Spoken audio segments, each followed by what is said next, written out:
చేస్తూ ఈ సమయం వారు తప్పుకిస్తున్నాం. వారు వస్తుండగా చప్పట్లు కొట్టి వారు మమ్మల్ని ఆహ్వానించుకున్నాం.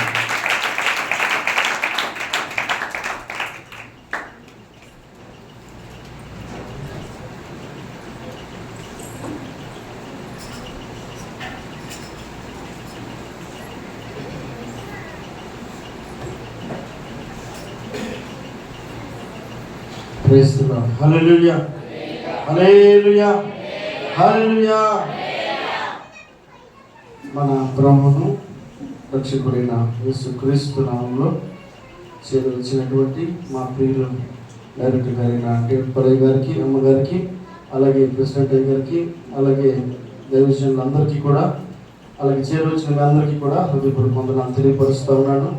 దేవుడు తన కృప, తన వాత్సల్యత ఈ దినాన్ని మనకి అనుగ్రహించాడు కాబట్టి మనమందరం కూడా సజీవుల లెక్కలు ఆయన స్తుతించడానికి దేవుని యొక్క కృప అయింది. సమస్త ఘనత దేవునికి కలుగును గాక. హల్లెలూయా హల్లెలూయా. చాలా మంది ఈ కృప పొందలేని వారు ఉన్నారండి. ఎంతో గనులు, గొప్పవారు, పేరు ప్రఖ్యాతులు గాంచిన వారు కావచ్చు, జ్ఞానవంతులు కావచ్చు, కాలగర్భంలో కనుమరుగైపోయారు. సజీవ లెక్కలో ఈ దినాన దేవుని సన్నిధిలో దేవుని వాక్యాన్ని వినే కృప చాలామంది ఈ ధన్యతను సద్వినియోగపరుచుకున్న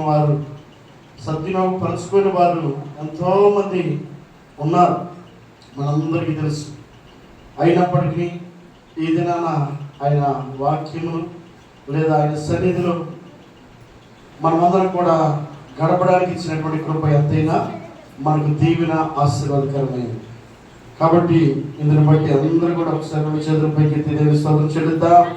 హల్లెలూయా హల్లెలూయా. కొద్ది నిమిషాలు పరిశుద్ధ గ్రంథంలో నుండి కొన్ని మాటలు 2వ కొరింథీయులకు రాసినటువంటి పత్రిక 6వ అధ్యాయము 1వ వచనం చదువుకుందాం. 2వ కొరింథీయులకు రాసినటువంటి పత్రిక 6వ అధ్యాయము 1వ వచనం. కాగా మేము ఆయన తోటి పరివారమై మీరు పొందిన దేవుని కృపను వ్యర్థము చేసుకునవద్దని మిమ్మల్ని వేడుకొనుచున్నాము. చాలా అపోస్తలుడైనటువంటి పౌలు గారు ఈ పరిశుద్ధ గ్రంథంలో 14 పత్రికలు రాశాడు. వాస్తవంగా రాయడానికి అర్హుడైతే కాదండి. ఈ భూమి మీద ఉన్నప్పుడు ఆయన కూడా కోపావేశాలు కలిగిన వాడే. అనేక మందిని చంపడానికి కూడా వెనకాడలేదు. అలాగే క్రూరంగా ప్రవర్తించినటువంటి వ్యక్తిగా తనను తానే పరిచయం చేసుకుంటూ వచ్చాడు. పూర్వం నేను హింసకుడును, దోషకుడును, హానికరుడునని తనను తానే గుర్తిరిగి పరిచయం చేసుకుంటూ తన ప్రవర్తన గురించి వ్యక్తపరిచాడు. ఇలాంటి అపోస్తలుడైన పౌలు గారు గొప్ప పరిచర్య దేవుని కొరకు చేయడానికి దేవుని యొక్క పిలుపునందుకొని ఎప్పుడైతే సౌలు అనబడేటువంటి తన యొక్క పేరుని పౌలుగా మార్చుకోవడానికి దేవుడు దర్శించాడో నాటి నుంచి దేవుని యొక్క పనిలో దేవుని యొక్క కృపను పొందుకుంటూ దేవుని యొక్క పనిని కొనసాగిస్తున్నటువంటి దైవజనుడిగా మనం చూస్తూ ఉన్నాం. గొప్ప పరిచర్య చేశాడు, అనేకులను బలపరిచాడు. ఈ పౌలు గారు చెప్తున్నటువంటి చక్కటి మాట ఏంటంటే, కాగా మేము ఆయన తోటి పనివారమై మీరు పొందిన దేవుని కృపను వ్యర్థము చేసుకునవద్దని మిమ్మల్ని వేడుకొనుచున్నాము అని అంటాడు. చాలాసార్లు పెద్దలు మనకు చెప్పేటప్పుడు ఇలా చేయొద్దు, అలా చేయొద్దు, ఇలా ఉండొద్దు, అలా ఉండొద్దు అని చెప్పానని వాళ్ళు చెప్తా ఉన్నారంటే వారి అనుభవంలో నుంచి ఒకప్పుడు అది చేశారు కాబట్టి వారు నష్టపోయారు, అది చేశారు కాబట్టి వారు సమయాన్ని వృధా చేసుకొని ఉండొచ్చు, కాలాన్ని వృధాగా పోగొట్టుకొని ఉండొచ్చు. కాబట్టి అలా మీరు ఉండకూడదని చెప్పని పెద్దలైన వారు కొన్నిసార్లు మనకి తెలియపరుస్తూ ఉంటారు. అంటే వారి అనుభవంలో నుంచి మాట్లాడేటువంటి మాటలను మనం ఆలోచన చేస్తూ ఉన్నప్పుడు పౌలు గారి యొక్క అనుభవంలో జ్ఞాపకం చేస్తున్నటువంటి మాట ఏమిటంటే, మేము ఆయన తోటి పనివారమై కొన్ని మాటలు చెప్తా ఉన్నప్పుడు ఈ మాటలు మీరు నిర్లక్ష్యపరచద్దు, వీటిని చాలా జాగ్రత్తగా ఆలకించండి అని ఒక పక్క చెప్తూనే ఆయన అంటాడు, మీరు పొందిన దేవుని కృపను వ్యర్థం చేసుకోవద్దు అని అంటాడు. చాలాసార్లు ఇప్పుడు చదువుకునేటువంటి బిడ్డలకి చదువుకునేటువంటి సమయంలో స్కూల్కి వెళ్తేనో కాలేజీకి వెళ్తేనో ఆ వ్యక్తి మరొక క్లాస్కి ప్రమోట్ అవ్వడానికి అవకాశం ఉంటుంది. ఆ సమయం అంతా కూడా వ్యర్థం చేసుకొని, ఆ సమయాన్ని అంతా కూడా పోగొట్టుకొని అక్కడ ఇక్కడ తిరిగి మొత్తానికి సమయం అయిపోయిన తర్వాత నేను మరలా చదువుకుంటానంటే తర్వాత క్లాస్ ప్రమోట్ చేస్తారా? చేయరు కదా. ఏం చేస్తారు? మరలా తిరిగి అవసరమైతే అదే క్లాస్లో చదువుకోవాల్సినటువంటి పరిస్థితి. తనకంటే ముందున్నటువంటి వాళ్ళందరూ కూడా ముందు క్లాసుకి వెళ్ళిపోతారు, ఇతను మాత్రం వెనకబడిపోయి ఉంటాడు. కొన్ని దినాల తర్వాత ఆలోచన చేస్తే ఇదిగో ఒకప్పుడు నేను ఈ సమయాన్ని పోగొట్టుకుంటే కదా నేను ఈ స్థితిలో ఉన్నానని చెప్పని ఆలోచన చేస్తూ ఉంటాడు. అలాగే పౌలు గారు చెప్తున్నటువంటి ఆలోచన ఏంటంటే, దేవుడు నీకు నాకు మనందరికీ కూడా తన కృపను అనుగ్రహించాడు, తన వాత్సల్యతను అనుగ్రహిస్తూ ఉన్నాడు. ఆయన కొంత సమయాన్ని మనకు అనుగ్రహించిన వాడై ఉన్నాడు, కొంత కాలాన్ని మనకు అనుగ్రహించిన వాడై ఉన్నాడు. కాబట్టి ఈ తరంలో నీకు అనుగ్రహించబడినటువంటి సమయాన్ని నీవు పోగొట్టుకోవద్దు అంటా ఉన్నాడు. నీకు ఇచ్చినటువంటి తలాంతుల్ని పోగొట్టుకోవద్దు అంటున్నాడు. నీకు ఇచ్చినటువంటి కృపని పోగొట్టుకోవద్దు, నీకు ఇచ్చినటువంటి జ్ఞానాన్ని పోగొట్టుకోవద్దు, నీకు ఇచ్చిన నీ సమయాన్ని పోగొట్టుకోవద్దు, నీకు ఇచ్చిన నీ దేవుని యొక్క వాత్సల్యతను నువ్వు పోగొట్టుకోకూడదండి. చాలాసార్లు అన్నీ పోగొట్టుకున్న తర్వాత వెతుకుతూ ఉంటాం, పోగొట్టుకున్న తర్వాత వెతుకుతూ ఉంటాం.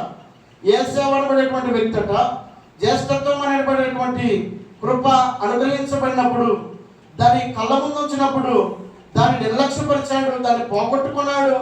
ఏ మాత్రం కూడా దాన్ని సద్వినియోగపరచుకోవాలని ఆలోచన లేక ఒక్క పూట కూటి కోసం తనకున్న జ్యేష్ఠత్వాన్ని పోగొట్టుకుని తర్వాత శ్రద్ధగా వెతుకుతున్నాడంట.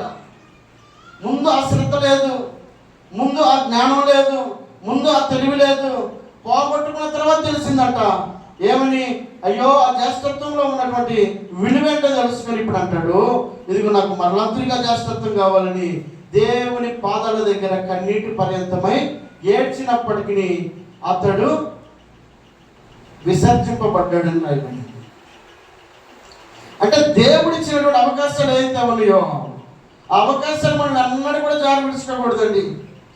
ఒక కాలాన్ని మనకు అనుగ్రహించి ఉండొచ్చు దేవుడు, లేదా ఒక మందిరాన్ని దేవుడు మనకు అనుగ్రహించి ఉండొచ్చు, ఒక సేవకుని మనకి ఇక్కడ పెట్టి ఉండొచ్చు, దేవుని మాటలు వినిపించేటువంటి కృప మనకు అనుగ్రహిస్తూ ఉండొచ్చు, మనం సరిచేసేటువంటి దైవజనుడు మన మధ్యలో ఉంటే ఉండొచ్చు.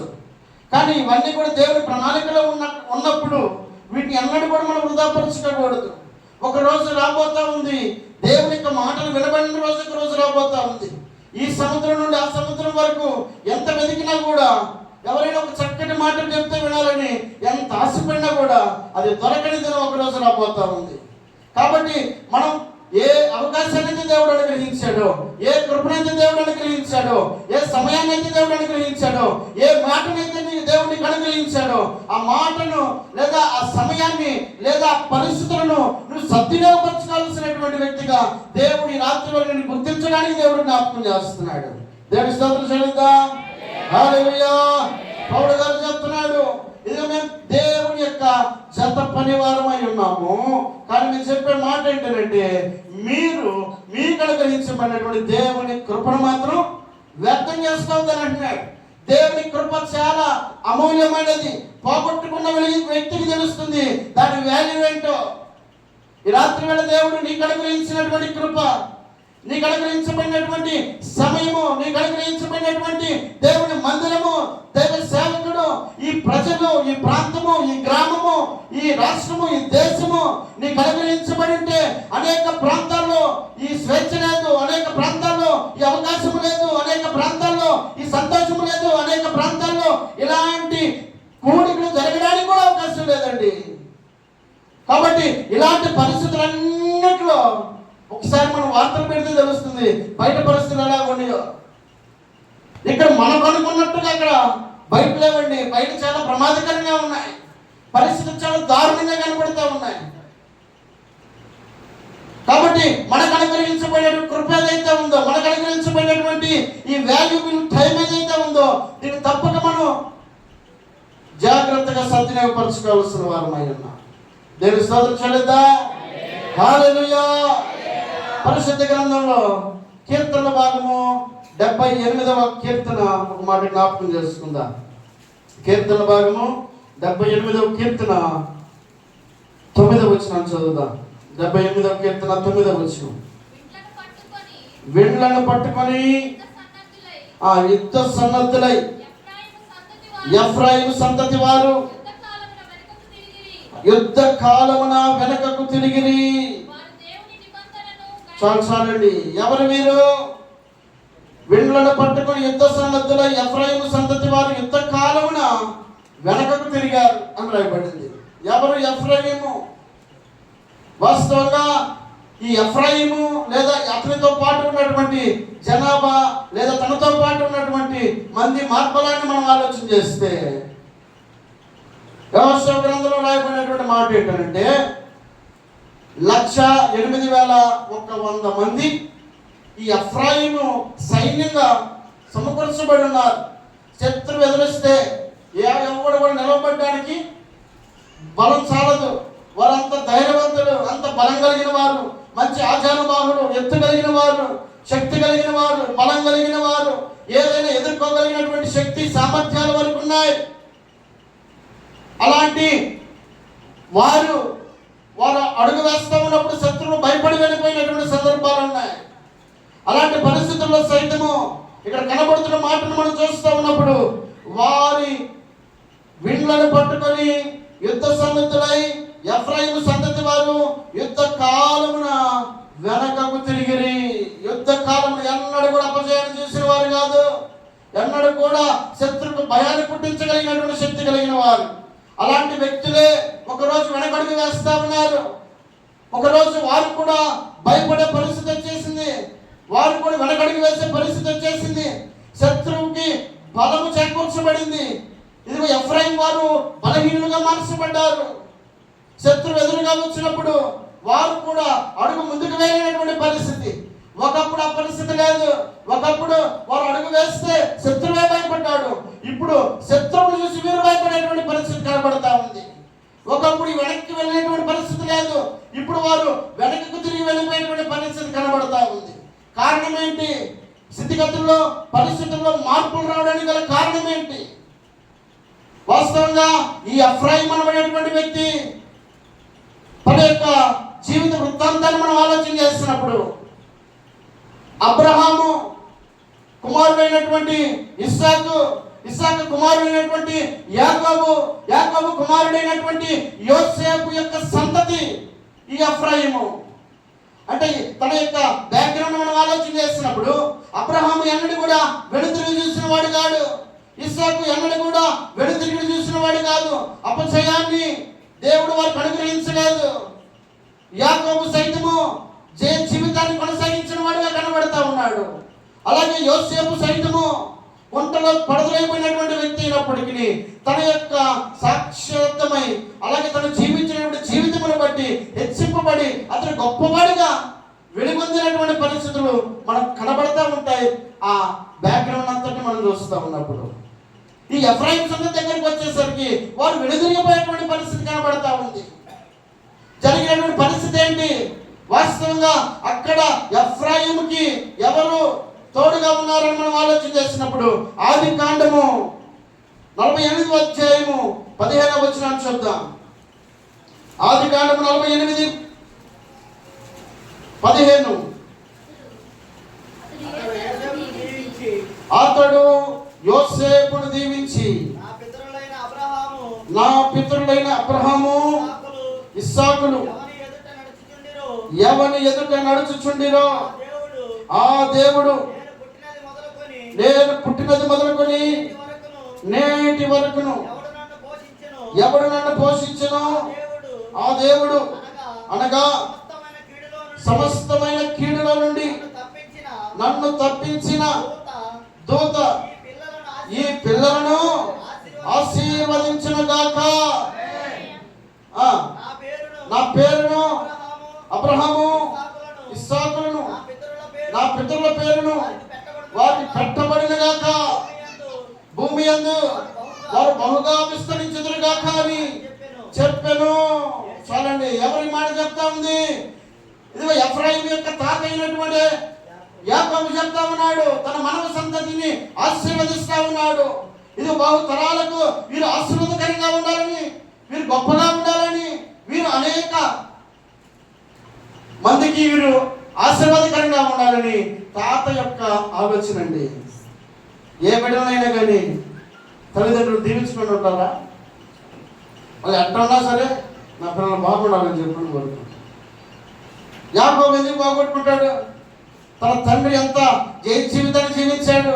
యోసేపు తన బిడ్డలు కూడా అంతకంటే గొప్పవారిగా ఉండాలని యాకోబు యొక్క ఆశ అండి. కాబట్టి అలాగే జీవించాలని తాత యొక్క తపన, ఆలోచన. కాబట్టి దేవుడిచ్చినటువంటి కృప, దేవుడిచ్చినటువంటి ఆధిక్యత, దేవుడిచ్చినటువంటి అవకాశము ఎఫ్రాయిముకి తన తాత యొక్క ఆశీర్వాదము తన తరాల్లో కనబడడం లేదండి. అబ్రహాము ఆశీర్వదించబడ్డాడు, ఇస్సాకు ఆశీర్వదించబడ్డాడు, యాకోబు ఆశీర్వదించబడ్డాడు, యోసేపు ఆశీర్వదించబడ్డాడు. తర్వాత వచ్చినటువంటి ఎఫ్రాయిము కూడా ఆశీర్వదించబడాలని తాత యొక్క హృదయంలో ఉన్న ఆకాంక్ష, కోరిక.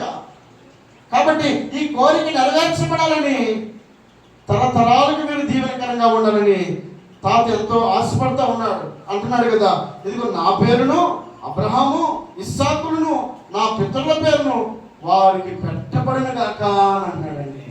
ఎంత తపన అంటే ఎఫ్రాయిము ఎలాంటి వారితో పోల్చుతున్నాడు? తన పితరులతో పోలుస్తూ ఉన్నాడు. ఇది మాకంటే గొప్పవారిగా ఉండాలి, ఇది ఏ మాత్రం కూడా వీరు పడిపోయిన స్థితిలో ఉండకూడదు, ఎప్పటికీ వారు నిలబడే స్థితిలో ఉండాలని తాత యొక్క ఆశ, ఆకాంక్ష అండి.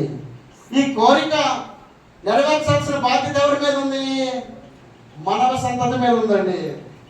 ఈ రాత్రికాల సమయంలో నీ తండ్రి, నీ తల్లి ఆశలకు తగినటువంటి వ్యక్తిగా నువ్వు కొనసాగాలి అని అంటే నీ మీదే ఆ బాధ్యత ఉంది. వారి ఆశ, వారి ఆలోచనలు నువ్వు ఎరిగినట్లయితే తప్పక వారికి తగినట్లుగా నీ ప్రయాణాన్ని కొనసాగించగలుగుతావు. వాస్తవంగా చెప్పాలంటే ఈ దినాన్ని ఇక్కడ నిలవబడి నేను ఇక్కడ దేవుని వాక్యాన్ని ప్రకటన చేస్తా ఉన్నానంటే మా తల్లి గారు ఎంతో ఆశపడిందండి, ఎంతో తపన పడింది. చాలాసార్లు నేను త్రోసేసాను ఆ మాటని, చాలాసార్లు నేను తృణీకరించాను. కానీ తల్లి కాల్చినటువంటి కన్నీటి ప్రార్థన అది పోక ఒకరోజు దేవుని యొక్క వాక్యం చేత పట్టబడ్డాను. దేవుడు తన వాక్కుతోటి నన్ను దర్శించినప్పుడు నేను దాన్ని తప్పించుకోలేకపోయాను. నా మాట అయినట్టయితే నేను తప్పక దాన్ని తెగదెచ్చుకుని వెళ్ళిపోయి ఉండేవాడినేమో. కానీ దేవుడు నన్ను దర్శించినటువంటి ఆ మాట, తల్లి కార్చినటువంటి ఆ కన్నీటి ప్రార్థన ఈ దినాన దేవుని వాక్యాన్ని చెప్పడానికి దేవుడు ఇచ్చిన కృప ఉంది. దేవుని స్తోత్రం చెల్లిద్దా? హల్లెలూయా. దీని వెనకాల నేను కూడా దాన్ని త్రోసేసి నా ఇష్ట ప్రకారం జీవించాను ప్రార్థన ఏమైపోద్ది? వ్యర్థమైపోద్ది.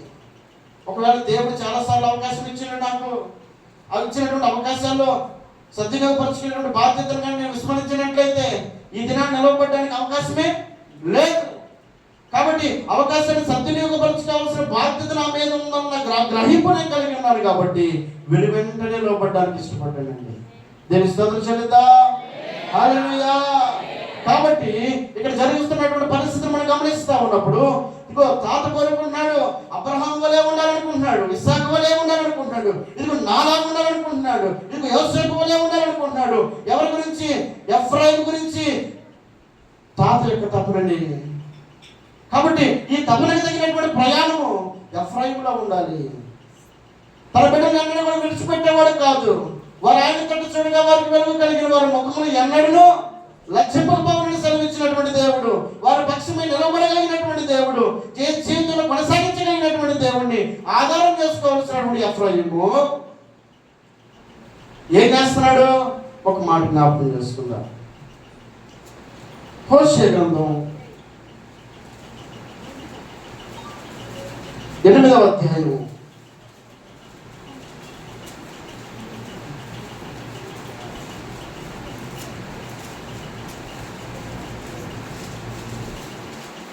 8వ అధ్యాయము 11వ వచనం. ఎఫ్రాయిము పాపమునకు ఆధారమునకు బలిపీఠములను ఎన్నెన్నో కట్టెను. అతడు పాపము చేయుటకు అవి ఆధారములాయెను. ఒక పక్క ఎఫ్రాయిము తన తాత దగ్గర ఆశీర్వాదాలు తీసుకొని, ఎలాంటి ఆశీర్వాదం, వాళ్ళ యొక్క బ్యాక్గ్రౌండ్ చూస్తే ఇప్పటికీ కూడా మనకి వణుకొచ్చేసింది. వాళ్ళ యొక్క జీవితంలో వారు కనపరిచిన విశ్వాసాన్ని మనం తలంచుకున్నప్పుడు, అలాంటిది అంత బ్యాక్గ్రౌండ్ కలిగినటువంటి తాతలందరినీ పక్కన పెట్టేసి ఇతను చేస్తున్న ప్రయాణం ఎలాంటిది, వాళ్ళు తూర్పు ప్రయాణం చేస్తే ఇతను పడమరికి ప్రయాణం చేస్తున్నాడండి. పూర్తిగా విరుద్ధమైనటువంటి ప్రయాణాన్ని కొనసాగిస్తున్నాడు ఈ ఎఫ్రాయిము. తీసుకున్నటువంటి ఆశీర్వాదము, కనపరచాల్సినటువంటి సాక్షి జీవితానికి ఏ మాత్రం కూడా సరిపోవడం లేదు. తాను ఎన్నుకున్నటువంటి మార్గము అది మంచి చెడాన్ని గ్రహించాలన్నటువంటి ఆలోచనే లేకుండా తన జీవితంలో ఇంకా ఒక పక్క తన తండ్రే తనకు మార్గదర్శకుడిగా కనబడతా ఉన్నాడు, తన తాతే తనకి మార్గదర్శకుడిగా కనబడతా ఉన్నాడు. అతని ముందున్న తన తాతే, ఆ తాతే, అదిగో ఆ తరతరాలు చూస్తూ ఉంటే కొన్నిసార్లు అంటాంగా, నువ్వు అట్లాంటి మంచోడు కడుపుని వెంట చెడగొట్టేవరా అని చెప్పని అంటాం. అంటే వాళ్ళకు ఉన్నటువంటి బ్యాక్గ్రౌండ్ మంచిదే, ఇప్పుడు ఇక్కడ బాగలేదు.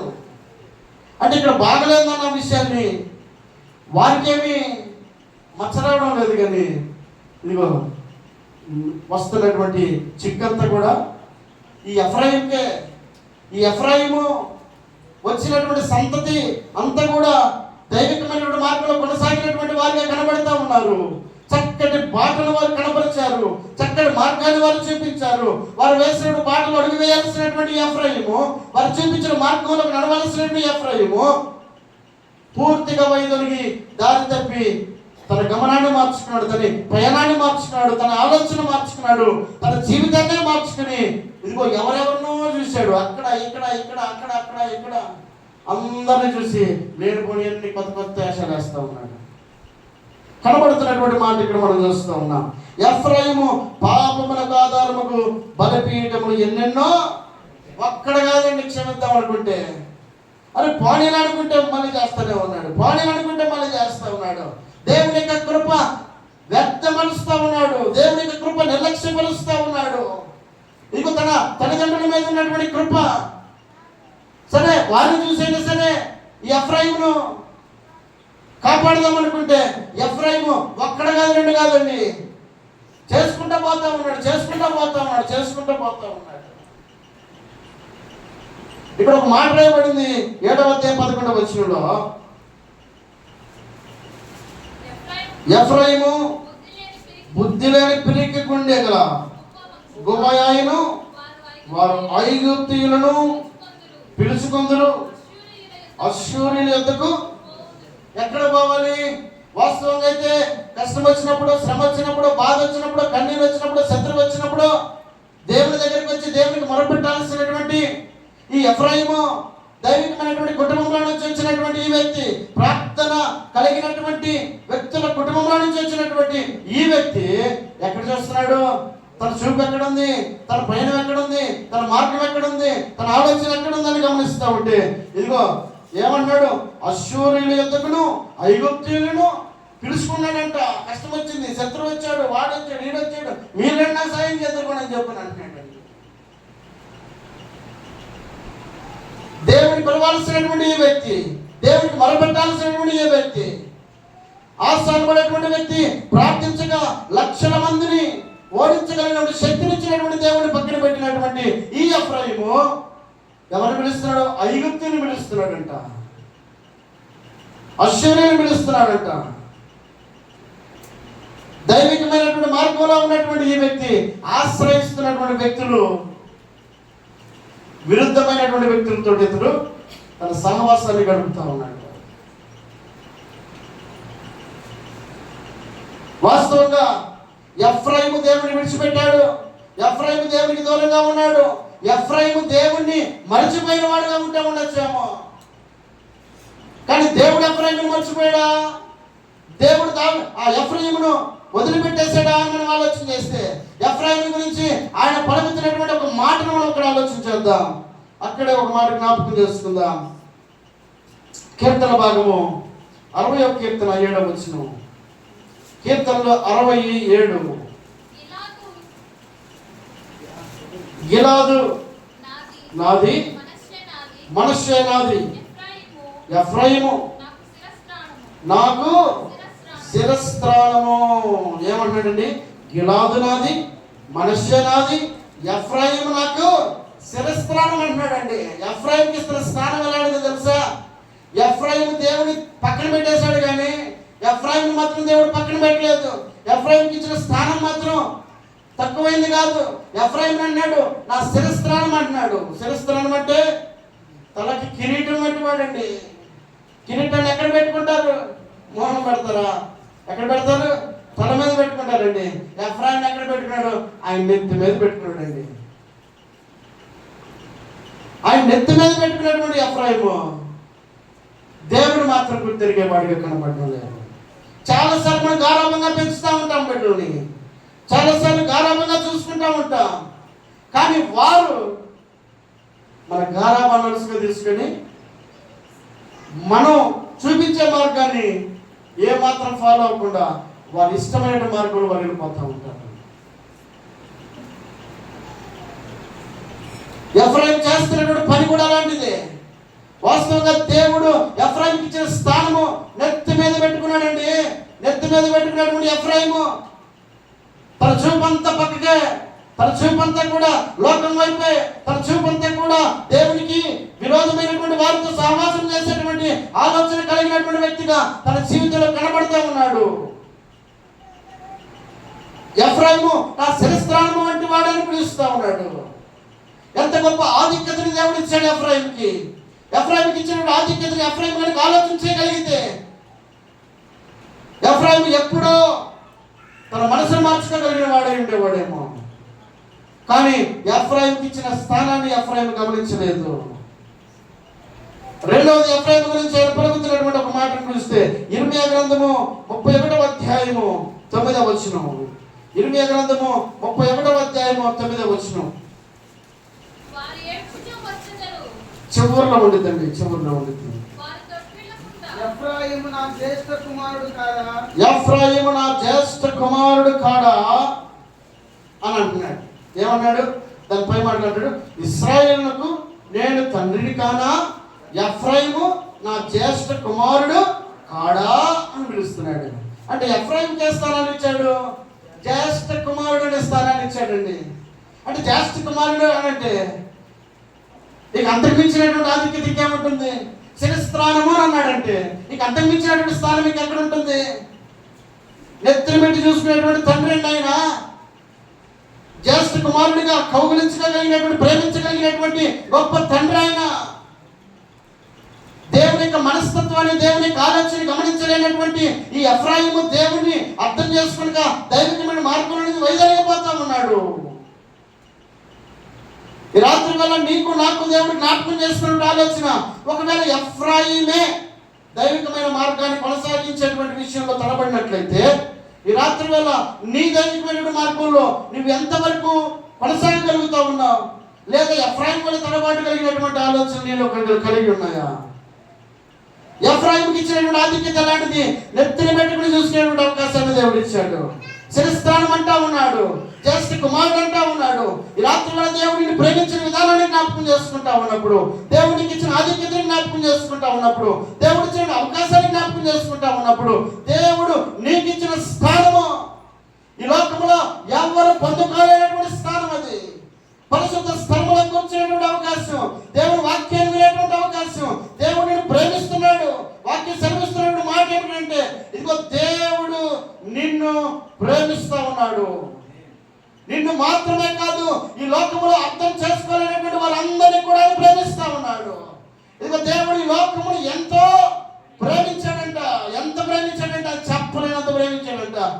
ఒక్క మాట చెప్పానంటే, ఇది నా ప్రాణం ఇస్తాను నీకు అంటున్నాడు. దేవుడి మహిమ కలుగును గాక. హల్లెలూయా. ఆయన తన ప్రాణాన్ని పెట్టడానికి సైతం వెనుకాడినటువంటి ప్రేమని వెల్లడిపరుస్తున్నాడు ఆ తండ్రి. ఈ రాత్రి వల్ల నీకు ఇచ్చిన అవకాశం నువ్వు ఎంతవరకు సద్వినియోగపరచుకోగలుగుతా ఉన్నావు? ఇది ఎఫ్రాయిముకి ఇచ్చినటువంటి స్థానము, అవకాశాలు మనం ఆలోచన చేసినప్పుడు, అయ్యో అబ్రహామునే ఆదర్శంగా పెట్టాడు, ఇస్సాకుని ఆదర్శంగా పెట్టాడు, యాకోబుని ఆదర్శంగా పెట్టాడు, తన తండ్రి అయినప్పుడు యోసేపుని ఆదర్శంగా కనబడుతున్నాడు. వీళ్ళందరినీ పక్కకు దోచేసి ఐగుప్తులను ఆశ్రయిస్తున్నాడు. అశ్షూరుని ఆశ్రయిస్తా ఉన్నాడు. అంత మాత్రమే కాక పాపములకు ఆధారముకు బలిపీఠములు ఎన్నెన్నో, ఒక్కడ కాదండి పానీల పాపం అనుకోవడానికి, ఇక పొద్దుగూకులదే పని. ఎల్లకాలం మనకి ఇచ్చినటువంటి కృప మనకి సంరక్షణగా ఉండదండి. కొన్నిసార్లు ఆ కృప తొలగిపోద్ది, శృతి మించిది ఏమైపోద్ది, పరిస్థితులు మారిపోతాయి. ఎంతవరకు ఉండాలో అంతవరకు ఉంటే బాగుంటుందని చెప్పాను. కొన్నిసార్లు మనం ఎదుటి చెప్తా ఉంటాం, మితి మించకపోయినంత వరకు బాగానే ఉంటుంది, మితి మించితే ఆయన మనం ఎవరు కూడా ఆపలేము.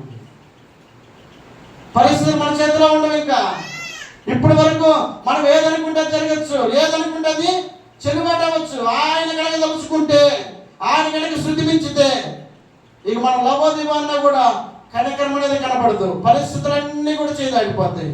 రెడ్ అలర్ట్ ప్రకటించాల్సి వచ్చింది. ఒకప్పుడు చూసాం మనం. రాత్రి కూడా దేవుడు జ్ఞాపకం చేస్తున్నాడు. దేవుడు ఇచ్చినటువంటి కృప ఎంత అమూల్యమైనది, ఎంత శ్రేష్టమైనది. ఇదిగో ఎఫ్రాయిముకి ఇచ్చినటువంటి కృప వాస్తవంగా ఇదిగో వాళ్ళందరినీ దీవించినట్టు ఎఫ్రాయిం దీవించాలనుకున్నాడు. కానీ ఎఫ్రాయిం అట పాపమునకు ఆధారము ఎన్నెన్నో బలిపీఠాలను పెట్టి. ఇందులో మనం చదివినటువంటి మూలవాక్యంలో దాని కింద మాటలో రాయబడిన మాట ఏంటంటే కొన్ని పొరపాటును అక్కడ జ్ఞాపకం చేస్తున్నాడు. కీర్తన భాగం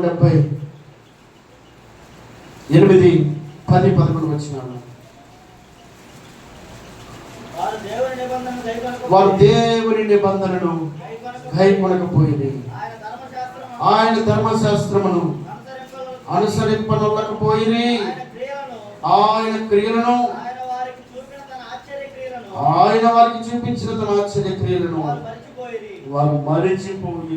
చూశారండి, వాస్తవంగా ఎలాంటి కుటుంబంలో చేసినటువంటి ఎఫ్రాయిము ఎలాంటి మార్గంలో కొనసాగుతూ ఉన్నాడు. ఈ రాత్రికాల సమయంలో దేవుడు నీకు ఇచ్చినటువంటి అవకాశం ఎన్నో సంవత్సరాల క్రితం అండి రూబేనయ్య గారి మార్గాన్ని, బాటను నీకు నాకు సిద్ధపరిచాడండి. ఆ పెద్ద ఆయనకి లేని రోజు, కానీ వేసిన బాట మార్గం నేటికి కూడా కొనసాగుతూ ఉంది. ఎందుకోసం నిన్ను నన్ను దేవుడు ప్రేమిస్తున్నాడు అన్న గ్రహింపును నువ్వు ఎప్పుడెప్పుడు తెలుసుకోవాలని ఆ పెద్ద మనసులో దేవుడు వేసినటువంటి విత్తనం అండి. ఈ రాత్రికాల సమయంలో నీవు నేను గమనించాల్సిన ఒక సత్యం, దైవజనుడు మన మధ్యలో ఉన్నాడు, దేవుని మాట ప్రకటిస్తూ ఉన్నాడు. అలసుగాను సొలుసుగాను మనం కనుక వాటి ప్రకృతికి తృణీకరించినటువంటి వారమైతే ఒకరోజు దేవుని యొక్క మాటలు వినబడినటువంటి దినం రాబోతా ఉంది.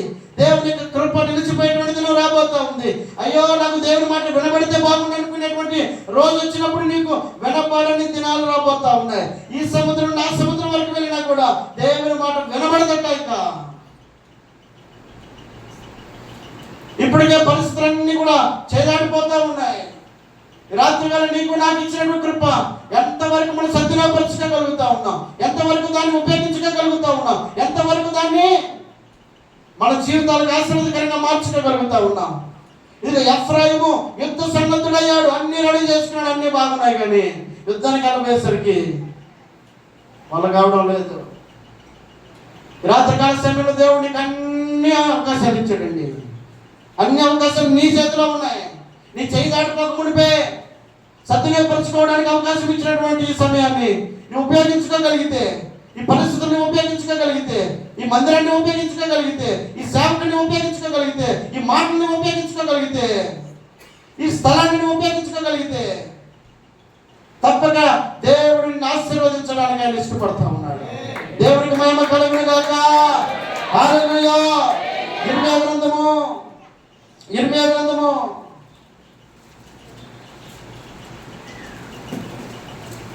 3వ అధ్యాయం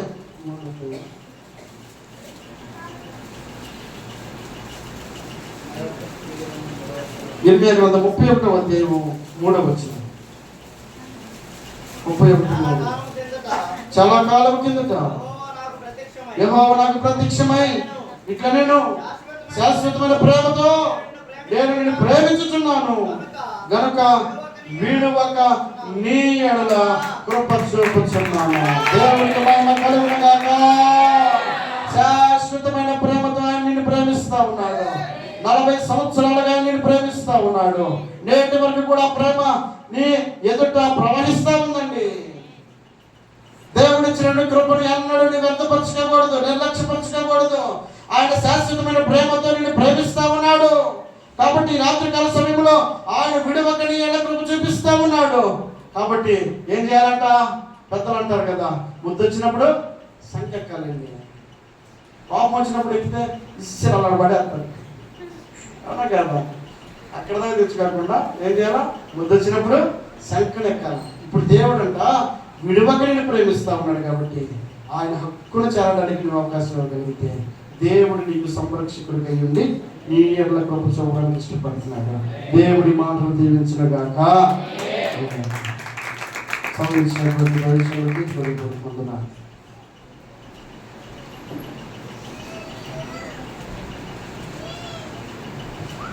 ప్రైజ్ ది లార్డ్. హల్లెలూయా. మంచిది, చాలా చక్కని వాక్యాన్ని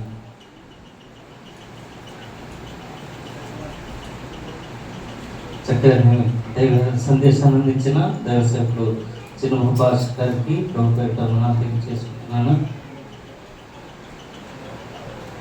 దారి తప్పిన నన్ను నీవు వెదకి వచ్చి రక్షించితివి. దారి తప్పిన నన్ను నీవు వెదకి వచ్చి రక్షించితివి. నిత్య జీవమునిచ్చిన దేవా, నిత్య జీవమునిచ్చిన దేవా, నీవే నా మంచి కాపరివి, నీవే నా మంచి కాపరివి, నీవే నా మంచి కాపరివి, నీవే నా మంచి కాపరివి.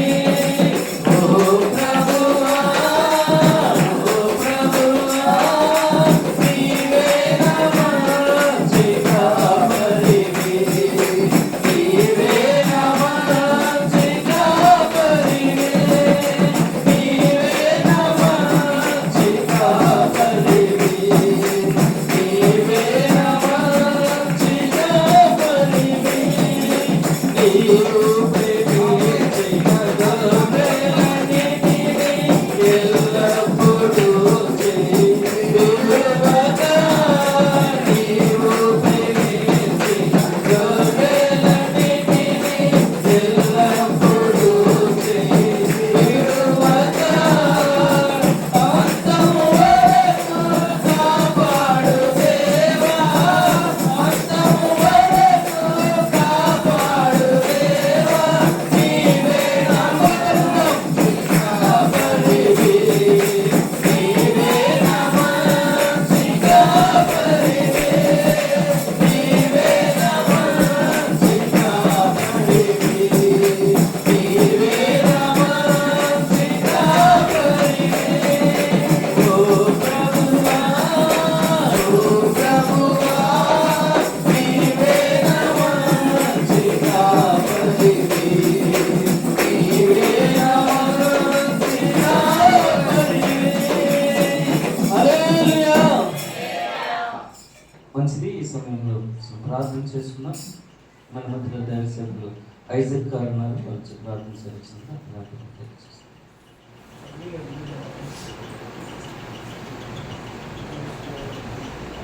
ప్రార్థన చేసుకుందాం. పరిశుద్ధుడా, జీవాధిపతి స్తోత్రాలు. అంటే నా దేవుడివి, అద్భుతాలు ఆశ్చర్యకారం చేసే గొప్ప దేవ